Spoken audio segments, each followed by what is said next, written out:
Blue print అంటే మా ఉద్దేశంలో ఏంటంటే ఇవాళ వదిలేసి ఏదో రేపటి గురించే మాట్లాడటం కాదు. ఈరోజు కూడా మనం ఇప్పుడున్న సమస్యలని ఎలా ఓవర్కమ్ చేయాలి.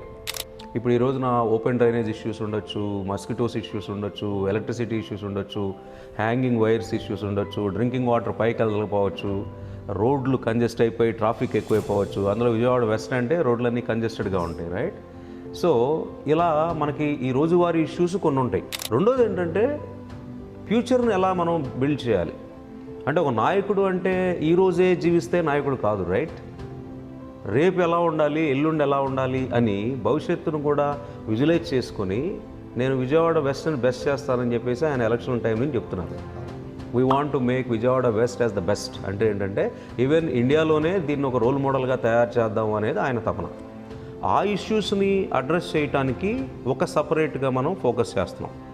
అంటే ఏవి తొందరగా ప్రజలకి ఫ్రూట్స్ ఇస్తాయి, ఫలాలు ఇస్తాయి అన్న వాటిని ప్రయారిటైజ్ చేసుకుని ఒక 100 ఐడెంటిఫై చేస్తాం. కానీ 100 ఒకేసారి చేయలేము, ఎందుకంటే డబ్బులు ఉండవు, మనుషులు ఉండరు.